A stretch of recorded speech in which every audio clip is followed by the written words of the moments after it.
마바냐마라미. 오늘은 열반제일이죠. 2월 15일 열반제일이고, 벌써 일주일 전에는 출가제일이었습니다. 일주일 전에 출가해가지고 오늘 벌써 열반에 들어가시는 분이 됐습니다. 그런 뜻은 아니죠. 열반제일, 열반제일이라면은 열반에 중요한 의미가 있는데, 여러분들은 어떻게 생각하십니까? 부처님께서 열반하신 날, 그날은 우리가 세속에서 우리 부모님이 돌아가시거나 사람들이 죽어서 장례를 지는 그것과 비슷하다고 생각하시죠? 우리 친척들이 부모님이나 친척이 돌아가셨을 때 하고 지금 열반제일 이야기하는 열반, 부처님께서 열반에 드신 거, 이거는 다르겠죠, 그죠? 차원이 다르겠죠. 차원이. 그러면 이제 열반이라는 말은 이제 니르바나라고 하는데, 니르바나는 번뇌의 불이 완전히 꺼진 상태를 말합니다. 중생들은 많은 번뇌가 일어나잖아요. 욕망부터 시작해가지고 오욕락이라는 이런 좋아하는 것에 집착하고 싫어하는 것에 대해서 화내고 탐진치, 삼독을 바탕으로 여러 가지 번뇌가 일어나요. 그 번뇌의 불이 완전히 다 타버리고 더 이상 연료가 없어요. 더 이상 불이 탈 수 있는 그런 연료가 없어요. 그런 상태가 바로 열반이라고 하는데, 부처님께서는 이미 성불했는데 번뇌가 어디 있겠어요? 부처님께서는 성불했는데 무슨 번뇌가 있겠어요? 부처가 됐는데. 그렇기 때문에 우리가 이 열반이랑 부처님께서 열반에 드신 거, 여기는 또 특별한 어떤 의미가 있을 거라고 생각합니다. 분명하게. 그러면은 부처님께서 마지막에 쿠시나가라에서 그 많은 아프면서도 죽기 직전에, 돌아가시기 직전에도 마지막으로 여러 사람들을 만나가지고 제도하시고 하는 그 과정, 그런 과정은 다 이 대반열반경에 다 자세하게 기록되어 있습니다. 대반열반, 이제 부처님의 열반 과정을 묘사하는 그 열반에 대한 이야기는 초기불교 대반열반경도 있고 대승불교 대반열반경도 있습니다. 그러니까 초기불교에서 보는 그 부처님의 열반하고 대승불교에서 보는 그 열반은 달라요. 차원이 달라요. 이제 초기불교에서 말하는 그 열반은 이제 인간 부자로서 인간 석가모니의 그 삶을 이야기하는 것이고, 대승불교 대반열반에서 말하는 것은 부처의 영원불변성, 그런 경이사학적인 그런 면을 이야기하고 있습니다. 그러면 이제 부처님께서 마지막에 아난다하고 보내는 시간, 쿠시나가라에서 열반 직전에 그 모습을 자세하게 묘사한 부분, 대반열반경 중에서 그 부분만 잠깐 읽어드리도록 하겠습니다. 한번 잘 들어보십시오. 법회부에는 없는 내용인데 제가 읽어드릴 테니까 한번 잘 들어보십시오. 어느 날 시자 아난다는 두 손으로 부처님의 발을 어루만지며 이렇게 탄식하였다. 거룩하신 몸이 왜 이렇게 되었습니까? 심하게 주름이 졌습니다. 그러자 부처님은 말씀하셨다. 그렇다 아난다여, 그대의 말과 같다. 지금 열애의 몸은 온통 주름투성이다. 오늘의 이 몸은 예전의 몸과 다르다. 몸이란 병들기 마련이기 때문이다. 병들어야 할 중생은 병의 핍박을 받고 죽어야 할 중생은 죽음의 핍박을 받는 법이다. 지금 열애는 나이 80이 넘었구나. 아난다여, 나는 이제 늙고 지쳤다. 인생의 기나긴 길을 걸어와 어느 사이 노력에 이르렀다. 여든이 되니 이 몸을 움직이는 것이 마치 낡은 수레가 가죽끈의 도움으로 간신히 움직이는 것과 같구나. 세상은 이처럼 덧없는 것이다. 그러니 너희들은 부디 세상에서 스스로를 성으로 삼고 스스로를 의지하라. 다른 것을 의지하지 말라. 법을 성으로 삼고 법을 의지하되 다른 것을 의지하지 말라. 이렇게 대반열반경에 이렇게 묘사되어 있습니다. 들어보니까 어떻습니까? 부처님의 그 마지막 노고를 이끌고 쿠시나가라에서 보내는 그 여정이 느껴지십니까? 또 여기서도 아난다는 평생 동안 부처님 옆에서 부처님 시중 들고 부처님을 모시고 다녔잖아요. 그런 이제 슬피 울고 슬퍼하는 아난다에게 이렇게 마지막으로 하신 말씀이 유언으로 남겨진 그 말씀이 바로 이거는 꼭 아난다뿐만 아니라 모든 비구들에게 모든 수행자들에게 해당하는 가르침입니다. 이걸 한문으로 여러분들 어떻게 들으셨죠? 한문으로는 자등명, 법등명, 자기, 법기. 자등명, 자신을 덕분으로 삼고 법등명, 법을 덕분으로 삼아라. 자기, 법기, 자기 스스로에게 의지하고 법에 의지하라. 이렇게. 이게 바로 부처님께서 마지막으로 남긴 가장 중요한 가르침 중에 하나입니다. 가장 중요한 가르침 중에 하나. 그러면 이제 이 자등명, 법등명, 자기, 법기 하는 이걸 이제 어떻게 실천하는지 그 구체적인 내용을 모르는 분들이 많아요. 보면 자등명, 법등명 이렇게 이야기했는데 이건 기억하고 있어도 실제로 부처님 가르침을 어떻게 실천해야 되는지 부처님께서 열반하시고 나면은 부처님께서 남기신 계율과 법, 부처님의 가르침, 법이 스승이라고 했거든. 계율과 법이 스승이라고 했거든. 그러면 이제 부처님께서 살아계실 때 많은 법을 설하시지만 그 중에 가장 핵심적인 내용, 우리가 부처님 열반 후에 이제 어떻게 살아가야 되는지 그 문제가 가장 중요한 겁니다. 부처님이 안 계신 이 세상에 우리가 누구를 믿고 무엇을 믿고 누구를 의지해서 살아가야 하는가? 여러분들 누구를 의지해서 살아가시죠? 거사님을 의지해서 살아가시죠? 우리는 부처님의 가르침에 의지하고 자기 스스로에게 의지하고 그 다음에 부처님께서 남기신 계율에 의지하는 것. 이 세 가지가 핵심인데 구체적인 내용을 이야기하면은 이제 수행을 이야기하는 수행. 그러니까 자등명, 법등명의 가장 구체적인 핵심 내용은 바로 사념처를 이야기합니다. 사념처라고 들어보셨죠? 몸을 관찰하고 느낌을 관찰하고 마음을 관찰하고 법을 관찰하는 것. 신수신법이라고 들어보셨죠? 몸을 관찰하는 것. 몸을 관찰하는 것은 여러 가지가 있지만 그 중에 대표적인 걸 이야기하면은 들숨 날숨을 관찰하는 것도 있고 그 다음에 몸의 더러움을 관찰하는 것.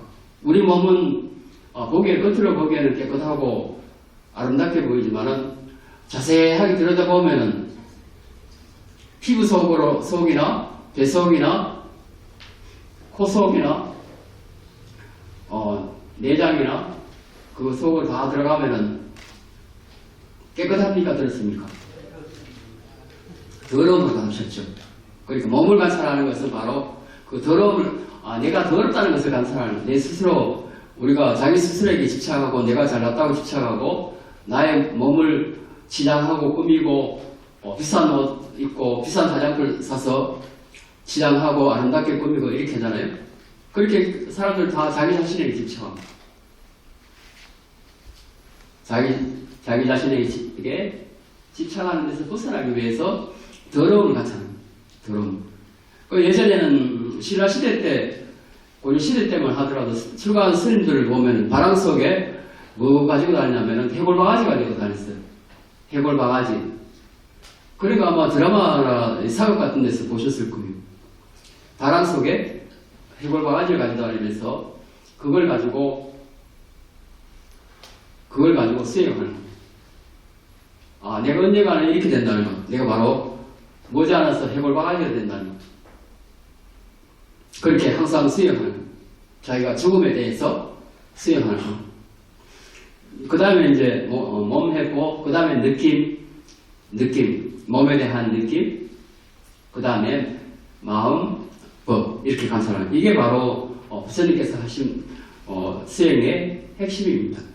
그러니까 여기서 자등명, 법등명도 바로 수행을 가장 중요시하는 실천 수행하는 부처님의 가르침을 소중하게 여기고 부처님께서 남기신 그 가르침 한마디 한마디를 다 소중하게 여기고 우리 마음속에 깊이 새기고 부처님 법대로 살아가면서 그것을 수행하는 것, 그걸 강조하는 것.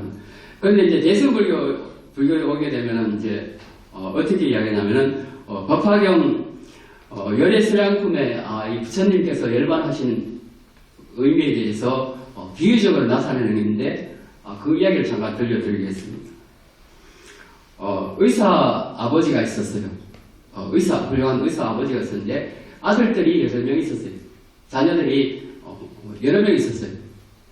여러 명 있었는데 아버지가 외출했다가 돌아오니까 아이들이 약을 잘못 먹고 그 독약인 줄도 모르고 그냥 먹었다가 다 쓰러져가지고 헤매고 있는 거예요. 다 쓰러져가지고 사경에 헤매고 있는 거예요. 그래가지고 이제 이 아버지는 의사니까 빨리 해독제를 만들었어요. 해독제 재료를 구해가지고 해독제를 만들었어요. 좋은 아주 훌륭한 해독제를 만들어가지고 이걸 먹으면은 나으니까 빨리 먹으라고 하니까 그 중에 그 정신이 조금 말짱말짱한 한 자녀들은 그걸 먹고 바로 나왔어요. 그런데 그 중에 반 정도는 약을 안 먹으려고 약을 안 먹으려고 자기 아버지에게는 제발 내 병을 좀 낫게 해주십시오. 이렇게 말하면서도 병은 낫게 하고 싶은데 약을 먹지 않는 거예요. 약을. 그러니까 가만히 생각하니까 이거 큰일 났거든. 아버지가 생각하니까 이 불쌍한 아이들을 어떻게 하면은 병을 낫게 할 수 있을까 하고 이렇게 곰곰이 생각하다가 좋은 아이디어를 냈습니다.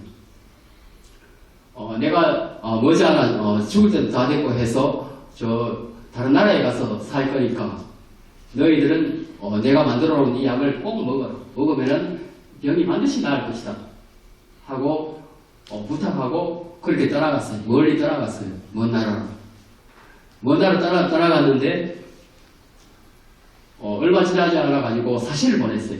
보내가지고 아버지가 다른 나라에서 죽었다고 이렇게 편지를 보냈어요. 편지를. 그래가지고 그 자녀들이 보니까 이제 아버지가 있어가지고 든든하고 우리는 걱정할 것도 없었는데 이제 아버지가 돌아가시고 나니까 나는 어떻게 살아가야 할지 걱정되거든. 그래가지고 시간이 얼마 지나지 않아서 약을 먹지 않았던 아이들도 다 아버지께서 남겨둔 그 약을 먹었어요. 그 약을 먹고 병이 나왔습니다. 다 병이 나왔습니다.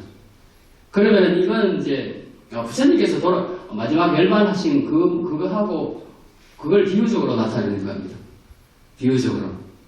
그러면은 여기서 이것은 이제 법화경 열애수량품에 나오는 이야기인데 의사 아버지는 누구를 비유하는 걸까요? 한번 맞춰보세요.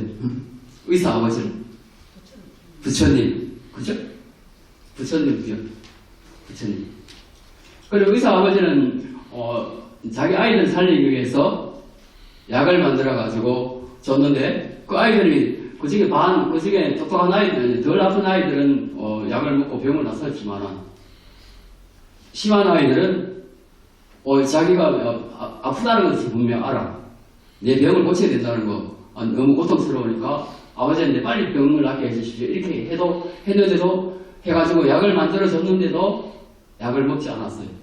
약에는 너무 냄새가 나고 약 모양이 이상하고 약이 더러운 것 같고 그렇게 보이는 겁니다. 그렇게. 자, 그러면 병은 뭐죠? 병은. 그러면 아이들은 누굴까요? 누구를 비하는 걸까요? 우리 자신. 그죠? 중생들, 우리 자신. 아이들은 바로 중생들, 우리 자신을 비유합니다. 우리 자신.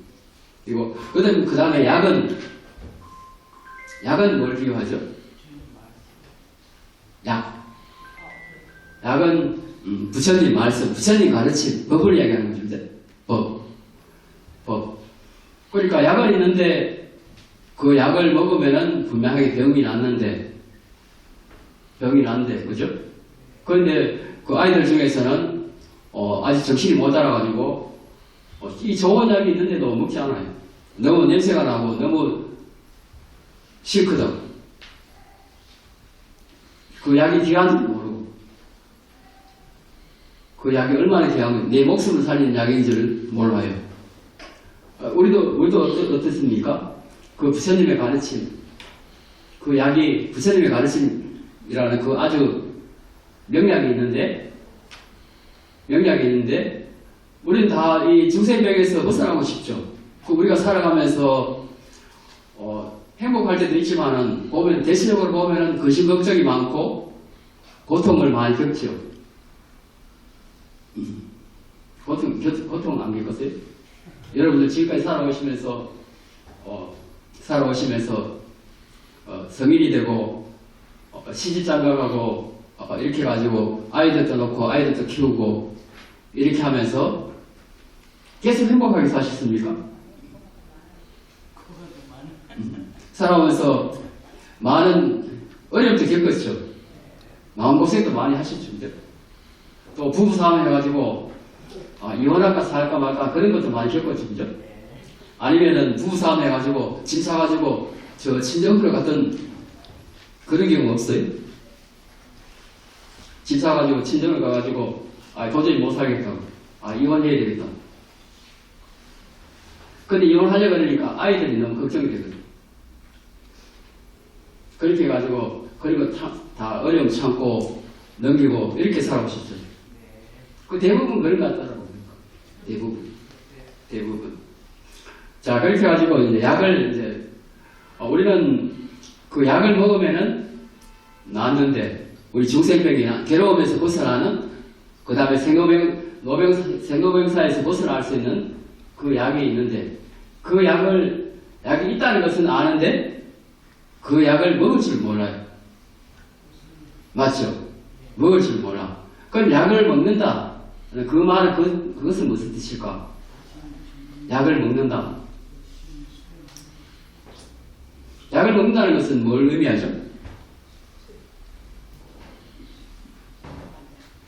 수행하는 거. 약을 먹는다는 것은 바로 수행하는 거. 그러니까 이제 부처님 가르침은 약이고 그 부처님의 84,000법은 그것은 약이고 그 약은 다 중생의 병은 가지이기 때문에 84,000가지가 있는 거예요. 그죠? 중생의 병이 한 가지만 있는 것이 아니고 사람에 따라 가지고 그 다음에 그 사람이 처해진 상황이라든지 근기에 따라 가지고 여러 가지 그런 상황을 감안해 가지고 부처님께서 설하신 그 법문 가르침 그런 수많은 종류의 약이 있어요. 약이 있는데 자기에게 꼭 맞는 약을 딱 골라서 먹으면은 그러면은 우리 병이 나을 수 있다. 이 괴로운 삶에서 생로병사의 괴로움에서 또는 불안이나 근심 걱정에서 벗어나가서 영원한 행복을 성취할 수 있다. 영원한 행복. 그러니까 여러분들께서 여기 법당에 와서 예물을 하고 기도하고 이렇게 하는 것도 다 따지고 보면은 우리가 더 행복하게 살기 위해서 그런 거죠. 더 행복하게. 그러니까 부처님의 그 아주 뛰어난 가지가지에 나에게 맞는 약을 꼭 찾아가지고 드시면은 우리는 부처님처럼 영원한 생명을 얻을 수 있다. 영원한 생명. 자, 그 다음에는 또 그러면 우리가 실천을 하려면은 우리가 실천하면은 그 약을 먹으면은 병에서 벗어날 수 있다는 그걸 잘 알고 있지만은 잘 알고 있는데 실천을 하는 것은 쉽지 않죠. 그죠?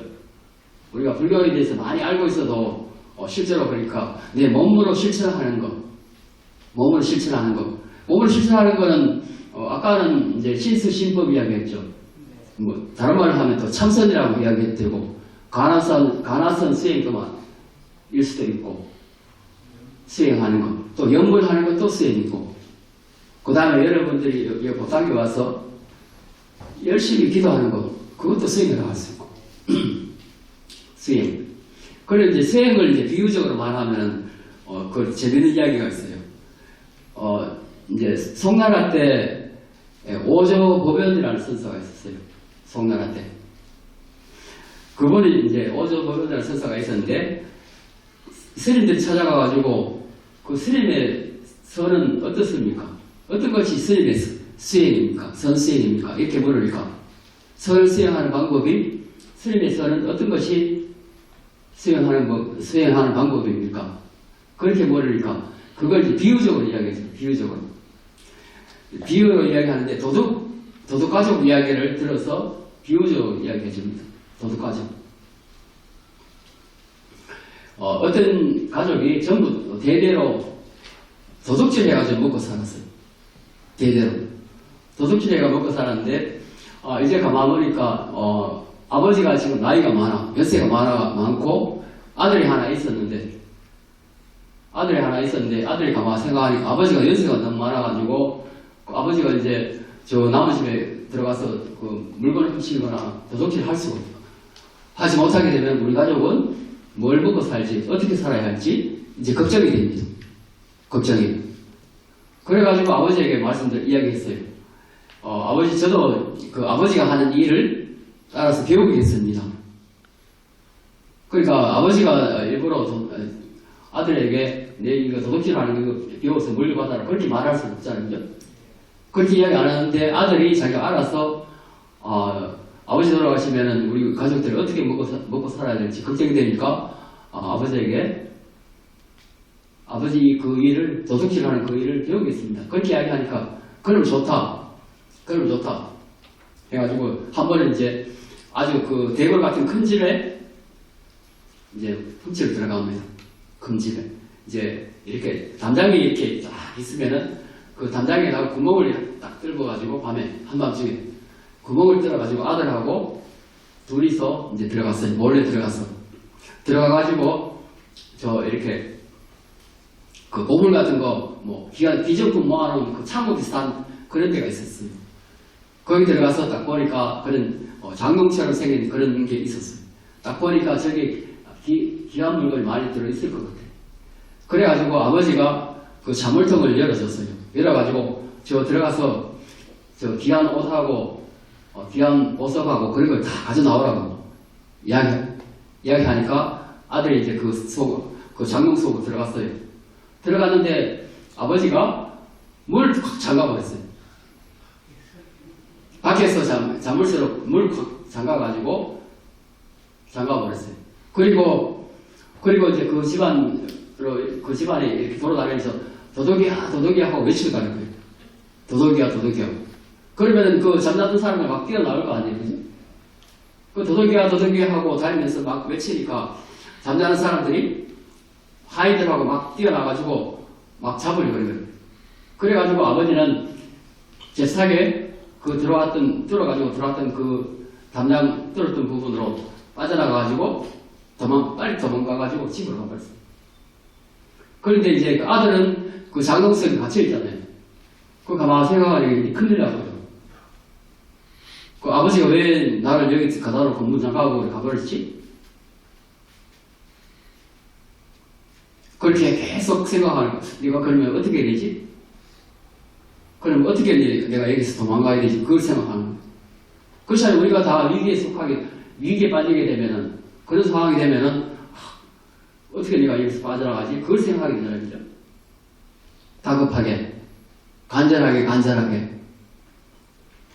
그러니까 막 생각하니까 어떻게 하면 내가 여기서 빠져나갈 수 있을까? 어떻게 하면은 내가 여기서 빠져나갈 수 있을까? 이거는 하도 참고하는 거 똑같아요. 가나선 하도 참고하는 거 똑같아요. 내가 어떻게 하면 이 갇힌 곳에서 빠져나갈 수 있을까? 이렇게 곰곰이 생각하다가, 그건 좋다. 지가 마치 이 나무를 깔아먹는 것처럼 막 소리를 막 내는 거. 지가 나무를 이렇게 깔아먹는 것처럼 소리를 막 내는 거예요. 그 소리 내면 이제 그 집안 사람들 누군가 와서 물을 낼 거 아니에요. 그러니까 한참 이제 지가 나무를 깔아먹는 것처럼 이렇게 막 이렇게 해가지고 소리를 내니까 하인이 왔어요. 하인이 횃불을 하나, 밤중이니까 횃불을 들고 이래 와가지고 문을 이제 열었어요. 문을 딱 열었어요. 문 여는 순간 그 횃불을 입으로 불어가지고 확 꺼버리고 하인은 이렇게 딱 밀쳐 넘어뜨리고 그 다음에 이제 도망가요. 그 다음에 도망쳐가 나오니까 막 그 집안 사람들이 막 잡으러 막 따라오는 거예요. 밤중에. 그래가지고 한참 도망가는데 딱 보니까 우물이 하나 있어. 우물이 하나 있었는데 거기다 돌을 떨어뜨리고 사람이 마치 그 속에 들어가는 것처럼 빠진 것처럼 그렇게 위장하고 잽싸게 이제 집을 도망가는 거예요. 집에 도망가니까 이제 아버지가 집에 와 계시거든. 그래 가니까 아버지가 어떻게 빠져나오느냐 이렇게 물으니까 이렇게 해가지고 빠져나왔다. 그러니까 그러면 됐다. 그렇게 이야기하죠. 지금 하는 이야기 무슨 의미인지 아시겠습니까? 아까처럼 부처님의 가르침 우리 병을 고칠 수 있는 많은 약이, 수많은 가지 약이 있지만은, 좋은 약이 있지만은, 그 좋은 약이 있다는 것에 대해서는 우리가 알고 있어. 그죠? 알고 있는데, 그 약을 먹는 사람은 별로 없어요. 중생병에서 벗어난 사람은 우리 주위를 한번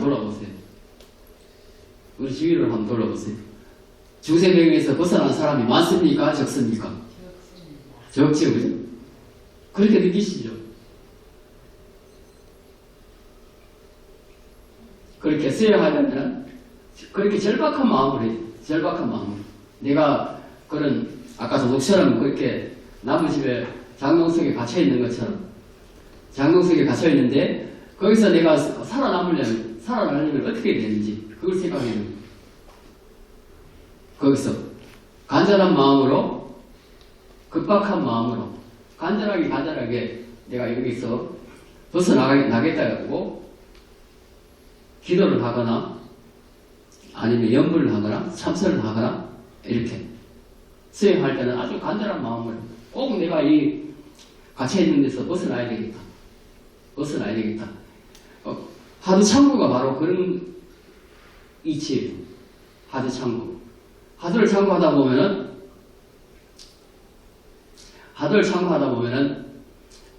감옥에 갇히게 됐어요.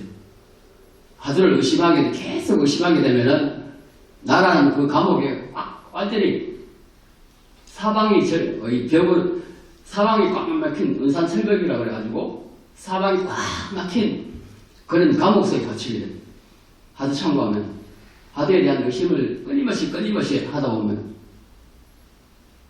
그러면은 거기서 더 간절하게 더 참고하다 보면은 그러면 그 은산철벽 나를 막고 있는 이 사방의 벽 은으로 된 철벽 이 철벽이 무너져 버리게 됐어요. 어느 순간에 그 철벽이 확 녹아버려요. 그러면은 그 감옥에서 벗어나는 거예요.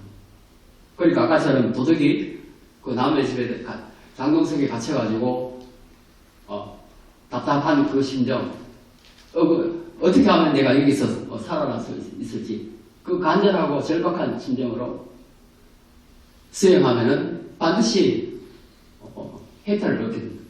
그 감옥에서 벗어날 수 있다. 우리도 이 생도보행사라는 그 감옥에 윤회라는 그 감옥에서 벗어날 수 있다. 자, 그러면 이제 그 법회보를 한번 잠깐 보세요. 법회보.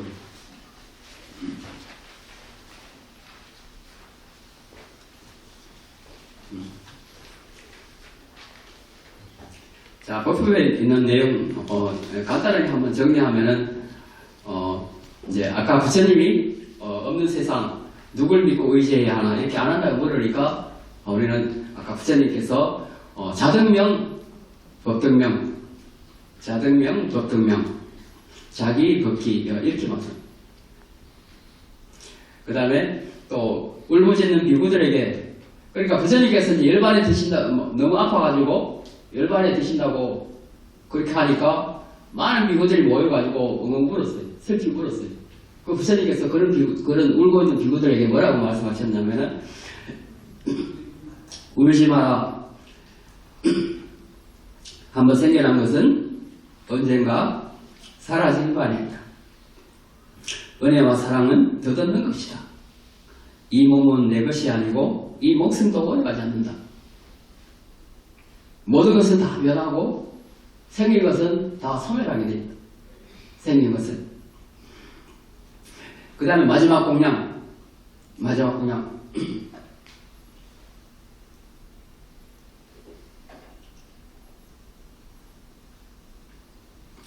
망고나무 동산에서 대장장이 아들 준다가 부처님에게 마지막 공양을 올렸어요.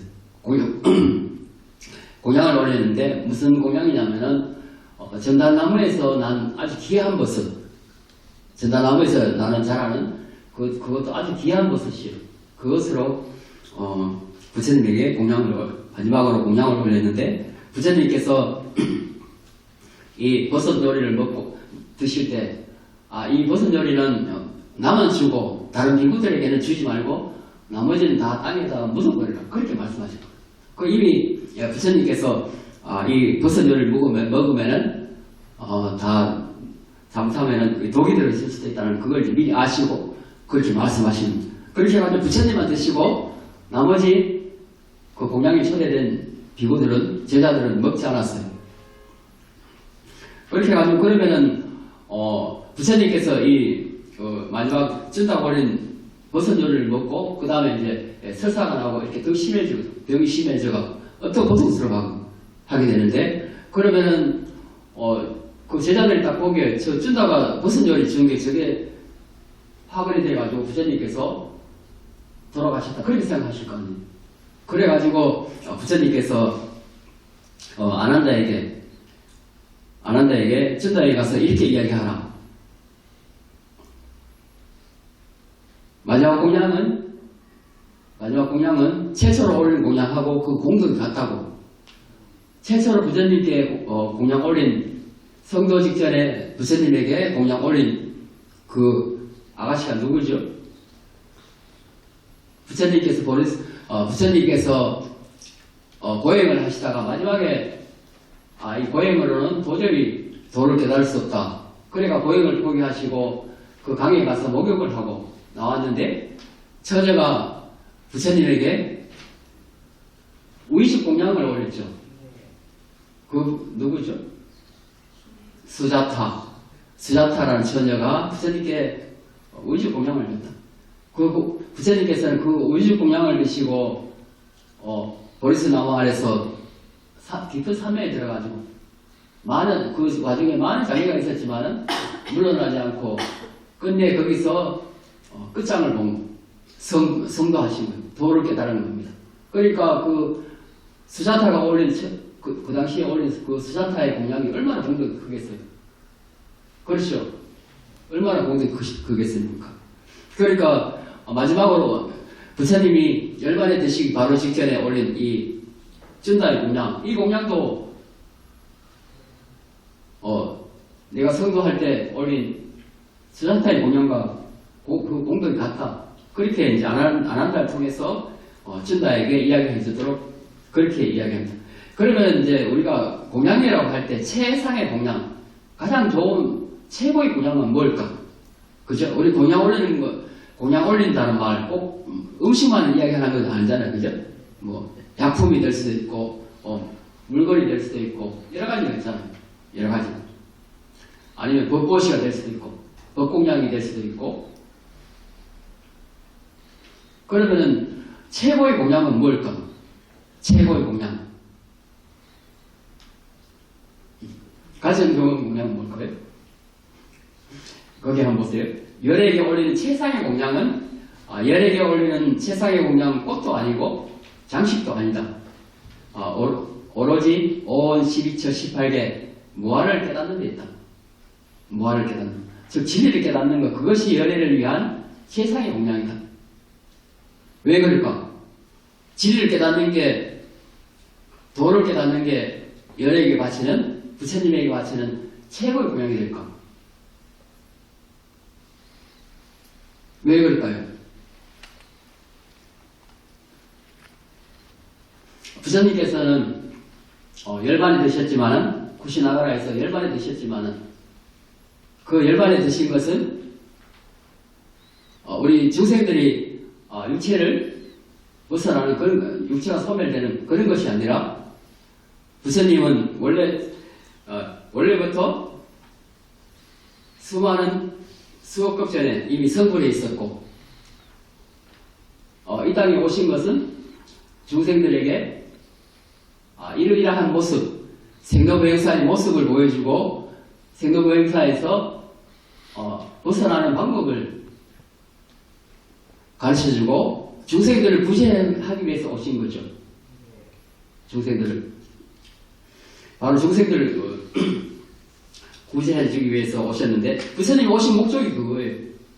중생들을 고통에서 벗어나게 해서 진리를 깨닫게 해주는 거. 그런데 아까도 이야기했지만 그 부처님의 가르침, 수많은 중생의 병을 고칠 수 있는 아주 좋은 약들이 많이 있는데 중생들은 그 약을 먹지 않잖아요. 그 약을 먹게 되면은 바로 중생병에서 벗어날 수 있는데, 그러니까 여기서 이야기한 진리를 깨닫다는 말은 그 말인 거죠. 진리를 깨닫는다 말은 바로, 진리를 깨닫는 말은 바로 부처님의 가르침을 실천해가지고 도를 깨달아서 해탈하는 것. 해탈하는 것. 그러니까 부처님의 목적이 실현되니까 최고의 공양은, 부처님의 원래는 최고의 공양은 바로 우리가 진리를 깨닫는 것. 진리를 깨달아서 해탈하고 열반에 들어가는 것. 그게 바로 최고의 공양이다. 자, 그러면 오늘 여기까지 하고 마치도록 하겠습니다. 마하반야바람이